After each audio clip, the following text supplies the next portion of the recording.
本集故事纯属虚构，如有雷同，实属巧合。中国大安路警钟长鸣。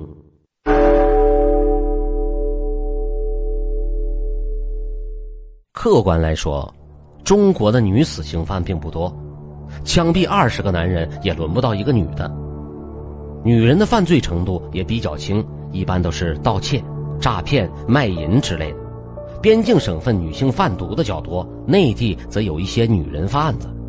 总体来说，女性杀人犯是极为罕见的。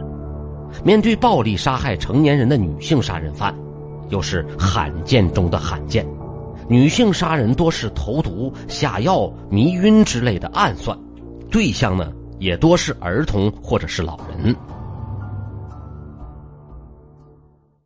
1982年的一天，河南省洛阳市新安县14镇外的一座荒山上，突然传来了几声女性的尖叫。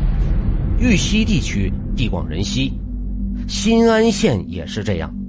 14镇距离县城还有20公里，全镇包括下属的10几个农村也有1万多人。不过这里有个著名的洛阳铝矿厂，是全国最大的几个矿场之一，拥有数千的员工。对于小小的新安县来说，矿就是它的支柱。这座荒山在镇外几公里，新安这里虽然说没有什么高山，但是地形复杂，风险沟壑众多。从山下向上望，压根儿就看不到什么东西。这座山周边没有住户，只有一个中年妇女在采摘中药。听到这几声惊恐的喊叫声以后，这个中年妇女也有些害怕了，一时间不知道怎么办才好。没有多久，山上又传来了几声更惨的叫声。这个中年妇女鼓足了勇气，朝着尖叫声的方向走了过去。刚走了几分钟，突然山上就传来了一片火光。这是怎么回事呢？怎么突然就着了火了呢？中年妇女狐疑期间，突然看到有2个人慌慌张张地下山了。妇女还算聪明，急忙躲在树后，偷偷向外张望。这是一男一女2个年轻人，看起来最多不过20出头，男的个子不高，长相相当丑陋，短下巴、高颧骨、粗眉毛，看起来像个猿猴一样。相反，这个女孩却非常漂亮，圆圆的脸蛋，大大的眼睛，鼻梁高耸，皮肤白皙。这一美一丑的反差给妇女留下了深刻的印象。这2个人下山非常匆忙，让人感觉是慌不择路，像是有鬼在追着他们一样。那个男人的手上还提着一个绿色的桶，像是汽油桶。难道是这2个人放火烧山？这可是犯罪呀！难道这2个人……中年妇女怕被大火给烧着了，只是留在原地观望。没想到也就是几分钟以后，火光就不见了。此时一个山下路过的老汉看到火光以后也跑了上来，2个人自然胆子大一些，往上爬了有几百米。老汉发现远处一个山凹有烧焦的遗痕，似乎还有个什么东西躺在那里。老汉眼花有些看不清，中年妇女眼神可不错，她定睛一看，吓得大叫了一声，丢下了采药的筐子就向山下跑。这边老汉也是莫名其妙，搞什么鬼呀？好好的叫什么呀？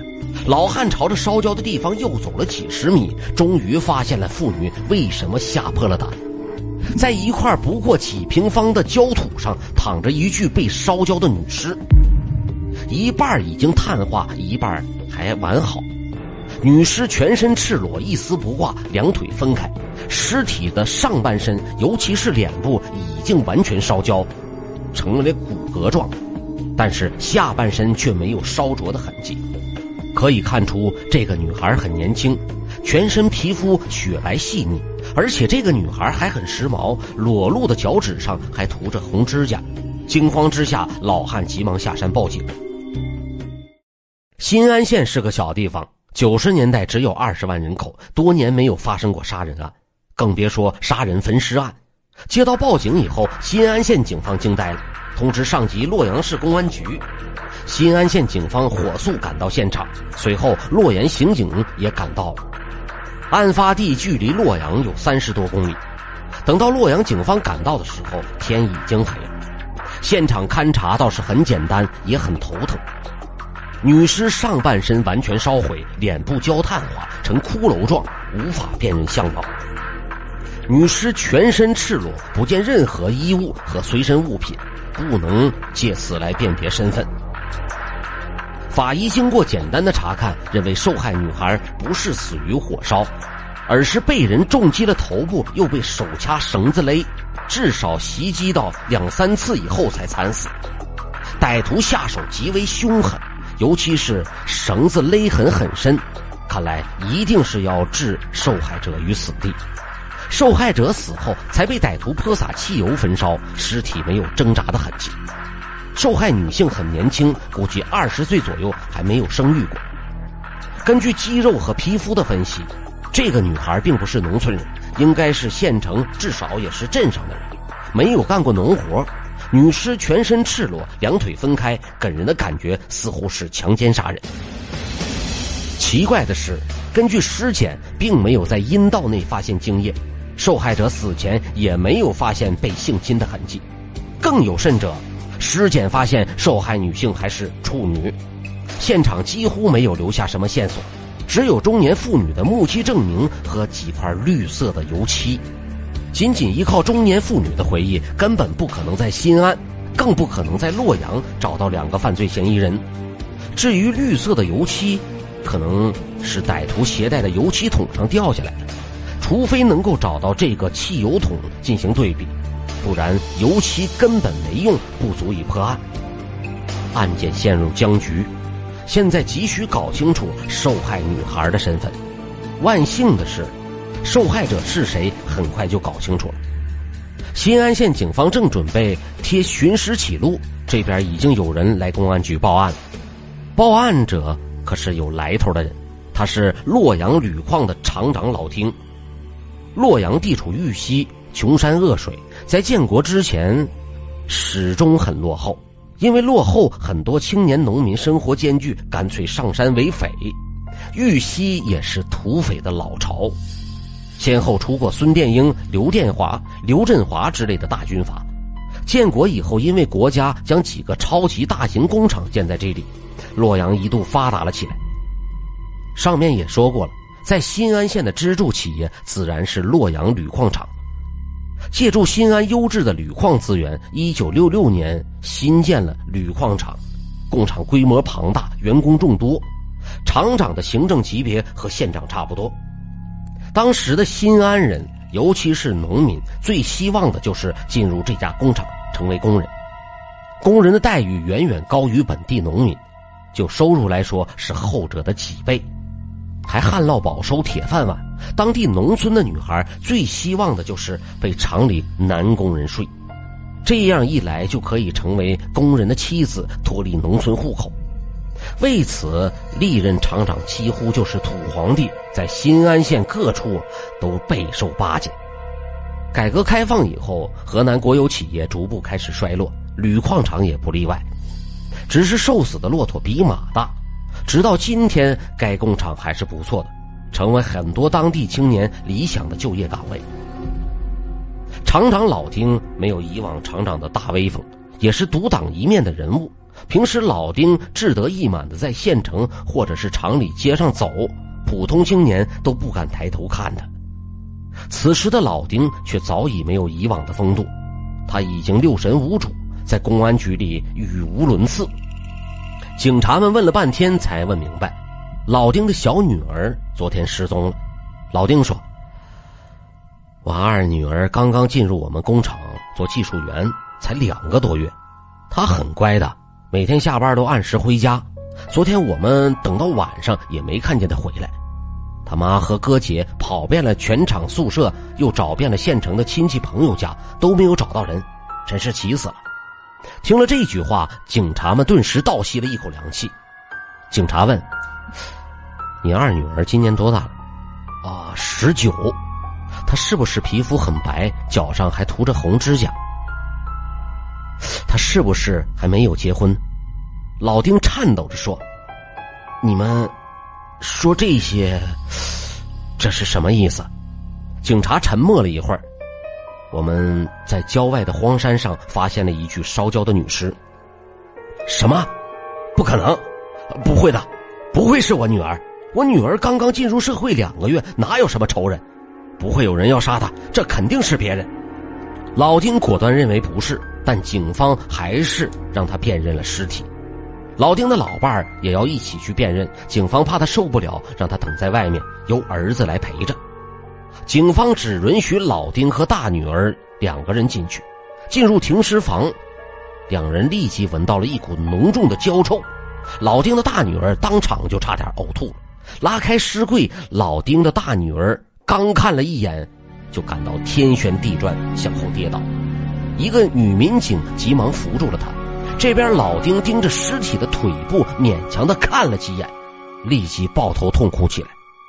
开始是哭，后来是嚎，最后连嚎都不是了，整个人就在地上打滚。等在停尸房外面的老丁的老伴听到丈夫这么哭，立即就明白发生了什么事情，当场晕死过去。老丁唯一的儿子也泣不成声，全家哭成一团。民警目睹这种惨状，一边劝慰老丁，一边赶忙推上尸柜。没错，腿上有一个胎痣，这就是老丁的2女儿小丁。2女儿的惨死对老丁全家打击极大。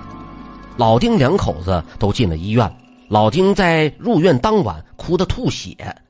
警察只能向老丁的大女儿和儿子了解具体的情况，了解得到东西都没有什么用处。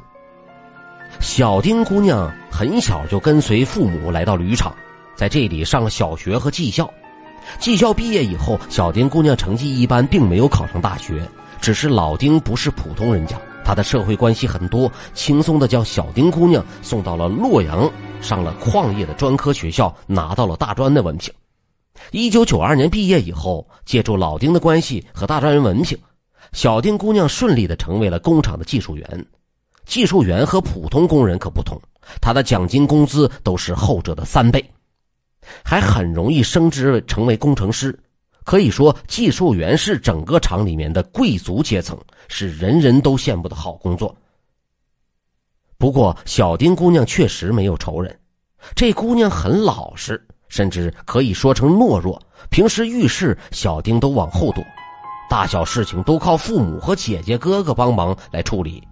她一直都在上学，进入工厂也是处在父亲的羽翼之下，社会关系几乎为零，更谈不上有什么仇家。没有仇人就不会是报复杀人，会不会是情杀呢？警方询问老丁的大女儿，你妹妹有没有男朋友？他的大女儿说，这个没有，我妹妹很胆小，见了男孩根本就不敢开口说话，见他哥哥光个脊梁她都会脸红，从来没有谈过男朋友。没有男朋友自然就不会是情杀，会不会是歹徒试图强奸幕后杀人呢？根据现场来判断，歹徒已经制服了小丁，然后才用手掐绳子勒，花了至少10分钟才将小丁残杀。如果为了强奸，为什么制服了以后不去施暴反而杀人呢？没有这个道理。更奇怪的是，为什么还要焚烧尸体呢？焚烧尸体只有一种解释，就是死者是歹徒的熟人，他想掩盖死者的身份。如果是偶遇小丁试图强奸，和小丁素不相识的歹徒有必要这样掩饰吗？这也说不通。更奇怪的是，小丁为什么会跑到距离镇子和工厂几公里外的荒山上去呢？他姐姐说，小丁胆子非常小，就算是有人陪着都不敢去爬这种山，这又是怎么回事呢？种种匪夷所思的事情让人无法理解。现在最有价值的线索就是中年妇女看到的一男一女，女的长得非常漂亮，却没有太多脸部的特征，模拟画像就是一个大众脸。男的长得倒是很有特点，但是小丁的姐姐和哥哥都表示没有见过这个人。办案民警却有一个奇怪的发现，在给医院的老丁辨认画像的时候，老丁也表示没有看见过这个男的。看到那个女的画像时，老丁突然浑身一抖，随后还是说不认识？会不会是老丁认识这个女的，但是不愿意说呢？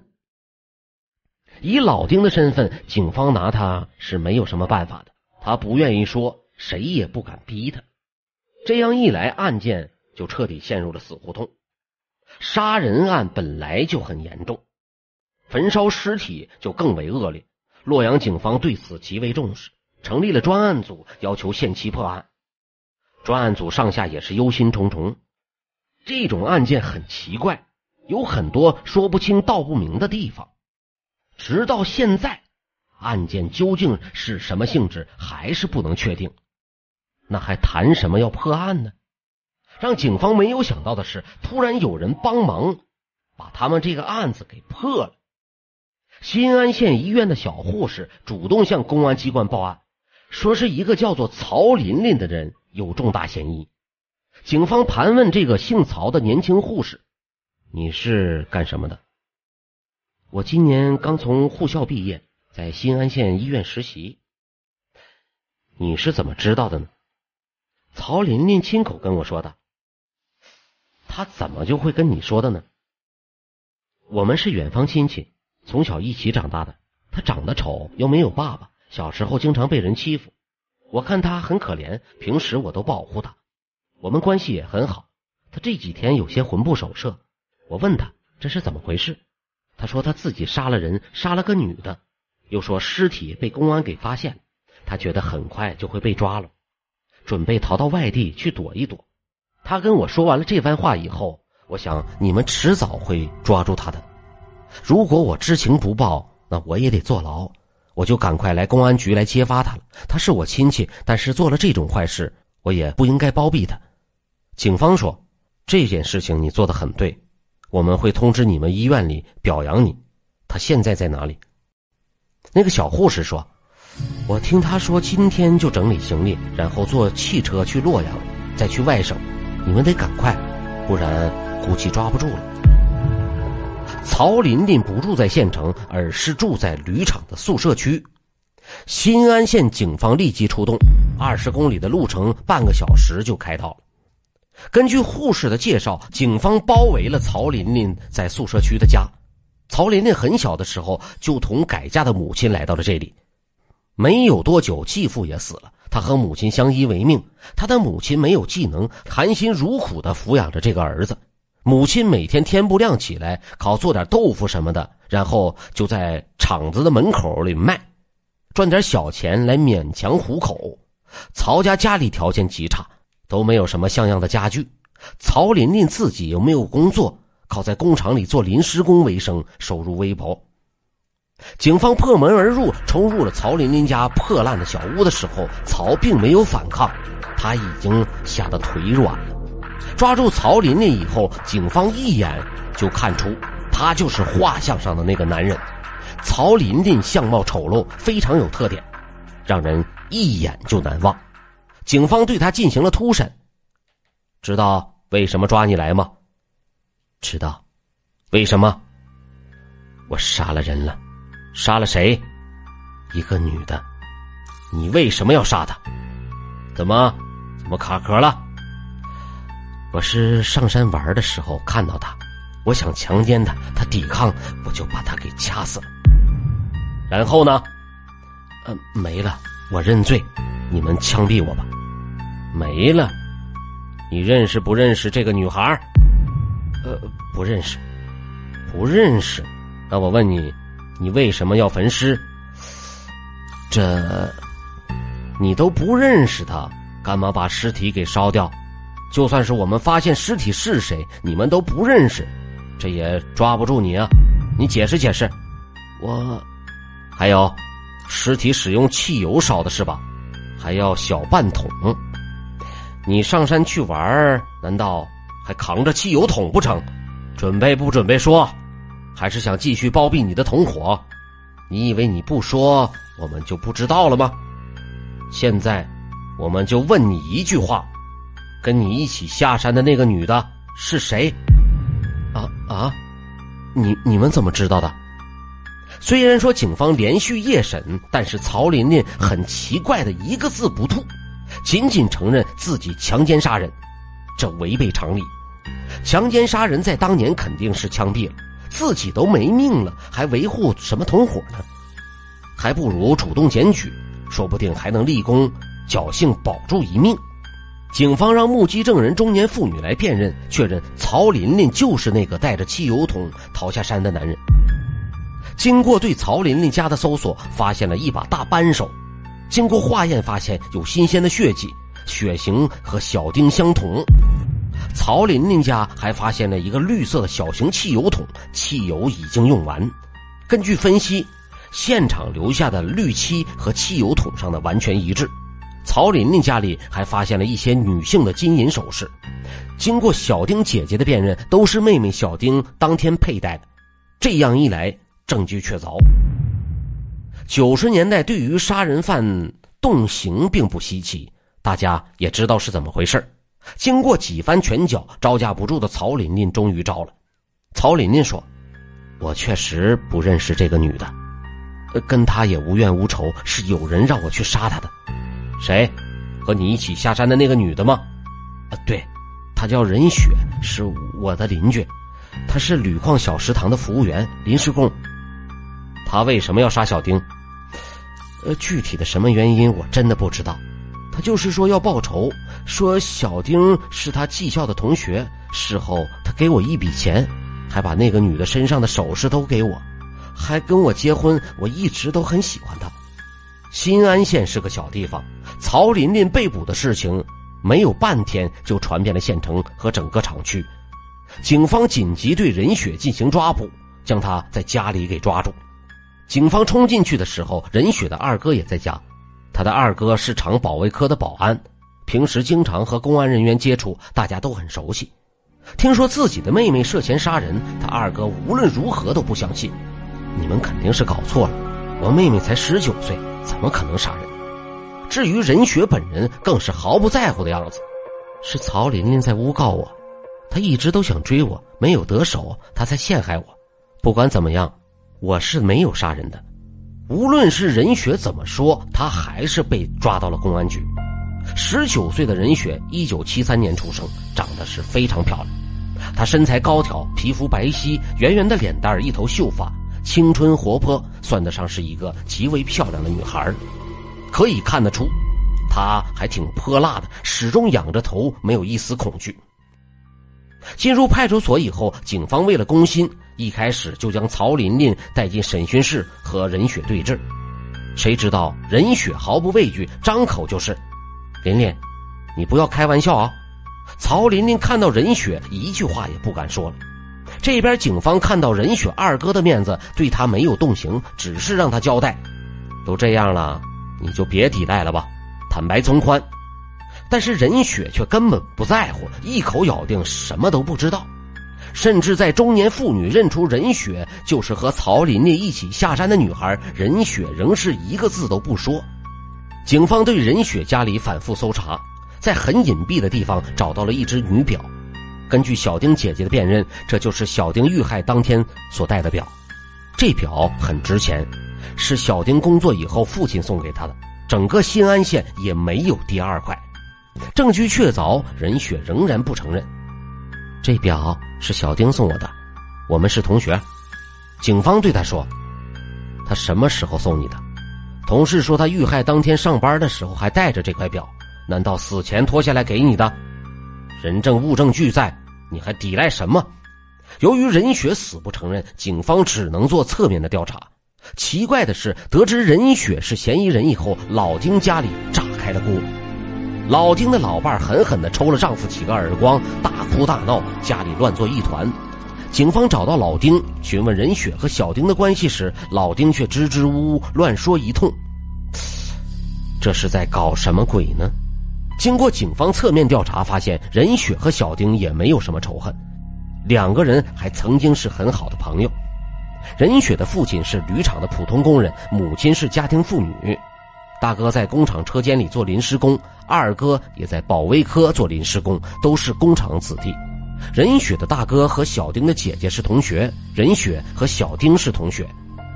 因为小丁性格懦弱，而任雪性格泼辣，有些时候任雪还成为小丁的保护神。有一次2个其他班的男生做恶作剧，多次去用力拉小丁的辫子，胆小的小丁吓哭了。任雪将2个同学臭骂一顿，赶走了他们。还有一次，小丁和任雪一同回家，突然一条野狗咬住了小丁的棉裤，死不松口。小丁吓得大哭，也是任雪一脚将野狗给踢开。因为这些关系，小丁经常请任雪去家里玩吃饭。不过技校毕业以后，小丁去洛阳上大专，任雪则待业了几个月。后来去工厂小食堂担任服务员临时工，2人没有什么接触了。敏感的警方认为，任雪以如此手段杀死曾经的好友小丁，恐怕不是2人有什么仇恨，而是迁怒于他人。通过对任雪的调查，警方发现这个女孩不一般。在技校的时候，任雪曾经出过一件事情很轰动。因为她长得漂亮，任雪在技校成为几个男生同时追求的对象。她选择了厂里高层干部的儿子，一个帅哥做了男朋友。任雪的性格泼辣活泼，容易冲动又爱面子。这个帅哥的条件很好，长相也不错，家里条件也好。如果成为这家的儿媳妇，任雪恐怕不出去工作也可以生活富裕。于是2个人正儿八经地谈起了朋友，还互相去见了家长。自然双方家里人都反对，这么小的孩子谈什么恋爱呢？当时的任雪是很得意的，也很以这个英俊又条件好的男友为自豪。2人公然出双入对，全校甚至是全场都知道这件事情。没过多久，2个人就尝了禁果。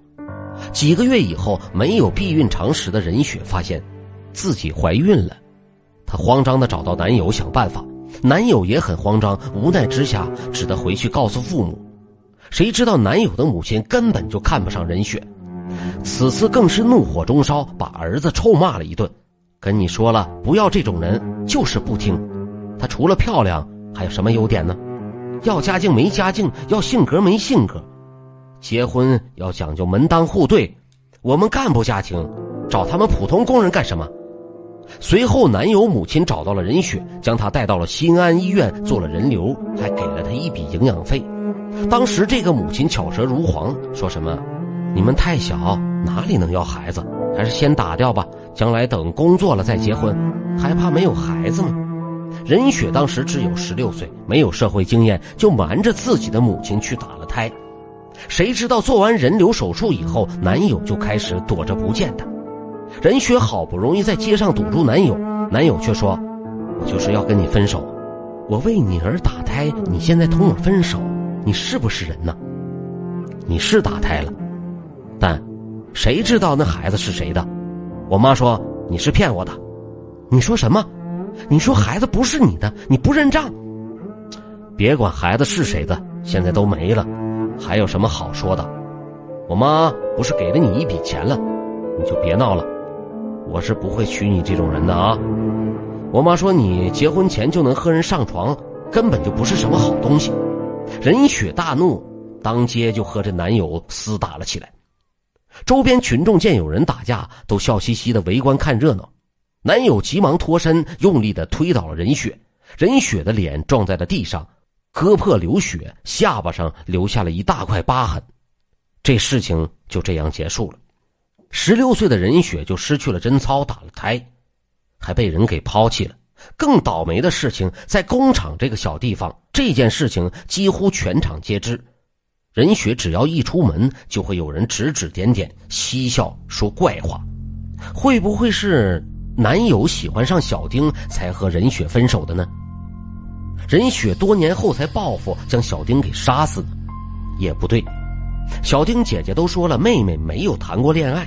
警方带着这个怀疑问任雪，此时任雪倒是冷静下来。其实事已至此，人证物证俱在，任雪也没有抵赖的必要了。任雪说，不错，这个案子是我做的，是我找到曹琳琳帮忙，让他和我一起去杀了小丁。我在工厂门口等着小丁下班，假装是偶遇。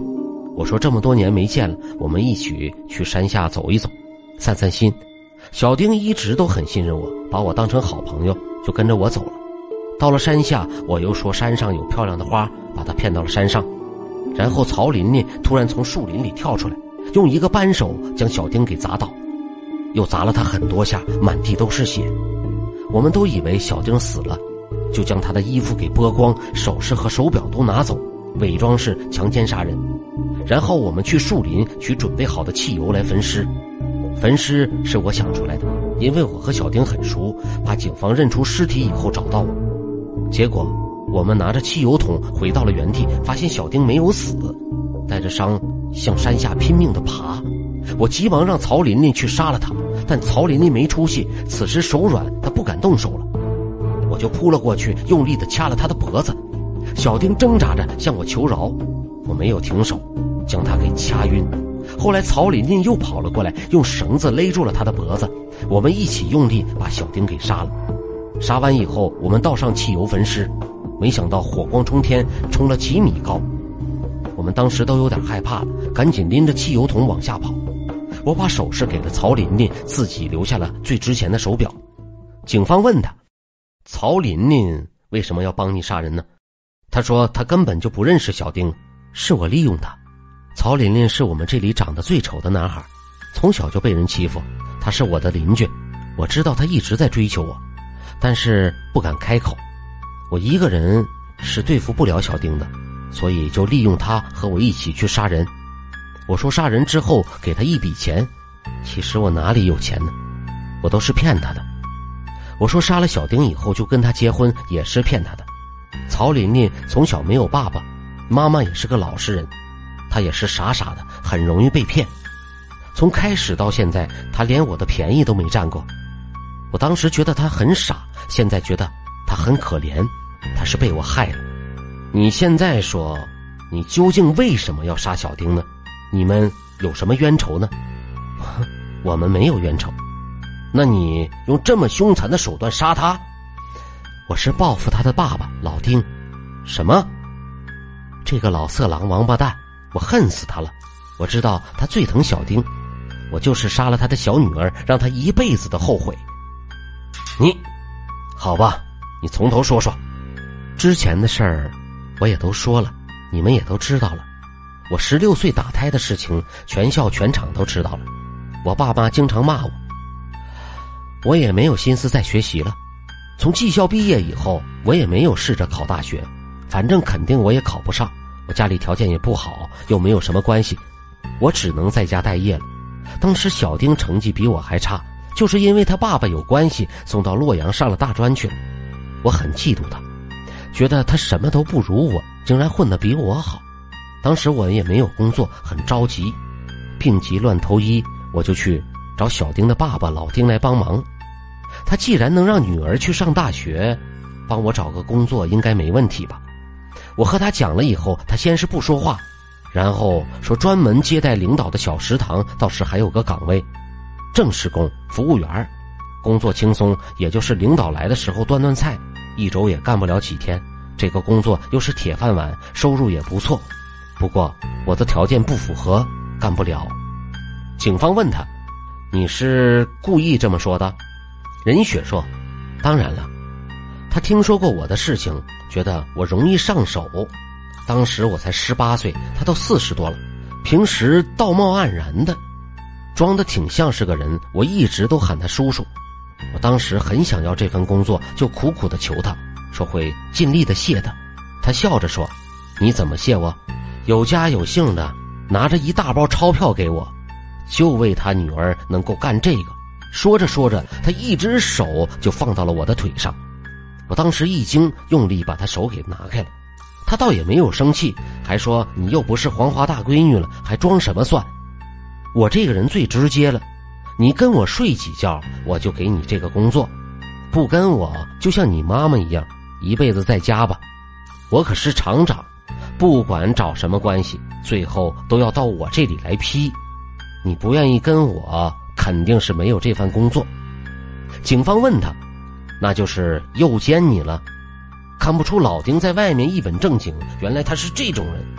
任雪说，这个混蛋是个伪君子，背地里面脏事做得多着呢。我当时也很生气，摔门就走了。过了2个月，我用尽了办法，真的就是找不到工作。后来我向大哥二哥借了一些钱，买了礼物又去找他，请他来帮忙。他淫笑着说，你就这点东西算什么？你能换一份工作吗？说着他又把手摸向了我的大腿，还说，你都打过胎的人，这算什么大事儿？这种事情女人也不吃亏，你跟谁睡不是睡？自己想想，我当时走投无路，就没有推开他，当天我就跟他睡在了一起，后来就成了他的情人。警方说，他40多岁，你18岁，为了一份工作，你至于吗？我不是说你们这些女孩天大地大，去洛阳去郑州有的是机会，干嘛非要这样呢？你又有个中专文凭，应该不难找个工作。算了，不说了。最后得到工作没有？任雪说，你说的对，但我是小地方的女孩，一辈子没有离开过工厂，除了县城，我什么地方都没有去过，哪里敢去洛阳郑州打工啊？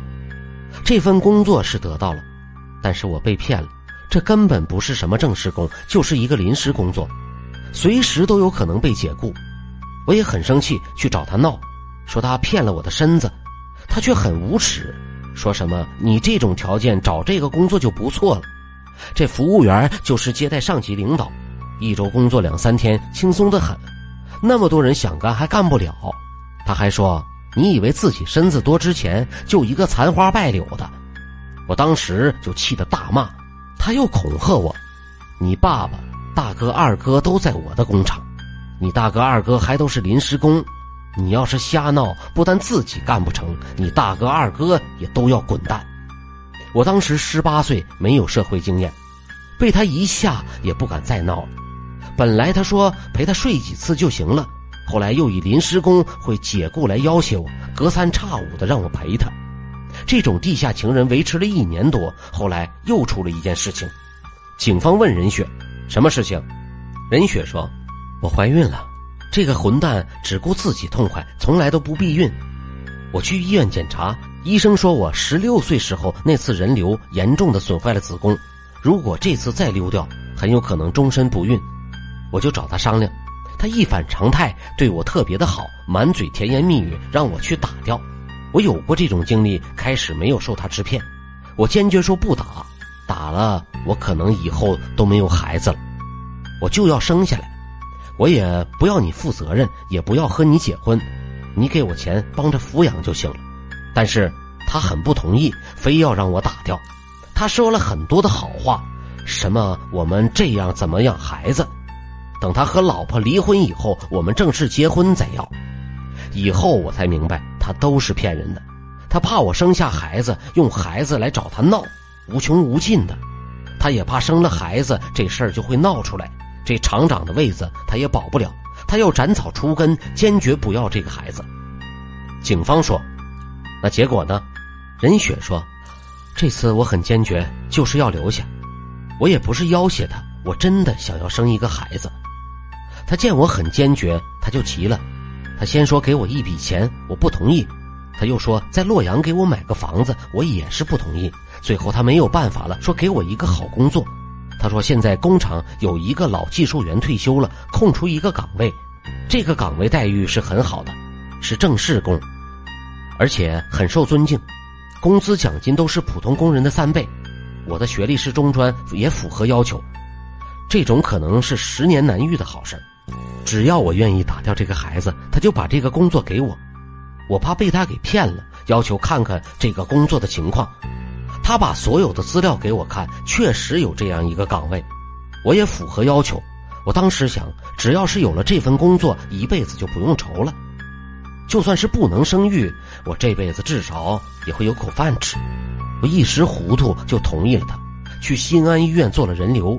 人流结束以后，我身体非常虚弱，住了院。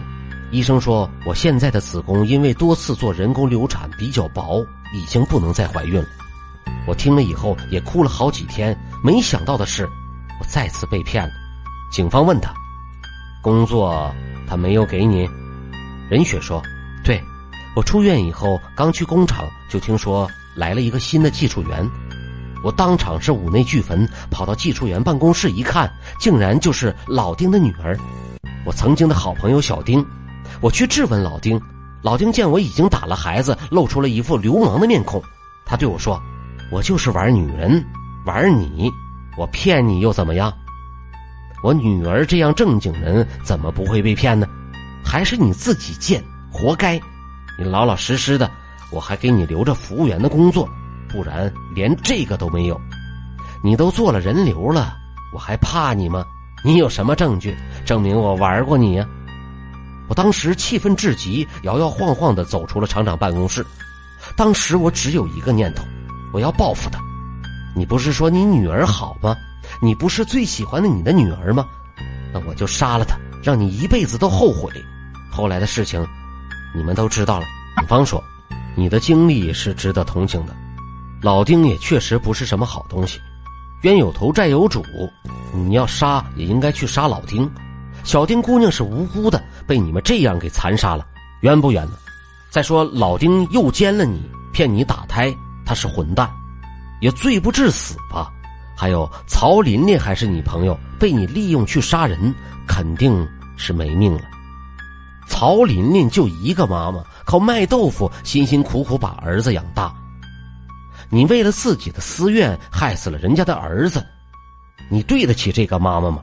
你说究竟是你坏还是老丁更坏？听到了这番话，任雪低下了头。任雪的故事就是这样。1992年，任雪和曹琳琳都被判处死刑，她不服上诉，2审维持原判。于是在新安县公审大会上，任雪和曹琳琳被游街示众以后枪决。出于对任雪的同情，新安县的公检法对她都是不错的。看守所基本上满足了任雪的一切要求，甚至是让她穿了陆旗装。至于很多人质疑任雪最后没有戴胸罩是被虐待，一个基本常识，看守所女犯都不允许戴胸罩，怕会被用胸罩上吊自杀。在公审大会现场，任雪说口渴，旁边的武警小伙子自掏腰包的给她买了饮料。至于所谓任雪死后无人收尸，被做成了标本什么的，这都是无耻意淫黄色小说的内容。实际上任雪处决以后，家里就收尸了，将她安葬了。直到枪决前的1秒，任雪都是很从容的，相反曹琳琳却脚软到不能站立。到最后的时刻，曹琳琳一直盯着任雪，但任雪没有看曹琳琳。此时2个人在想着什么，恐怕只有他们自己才知道。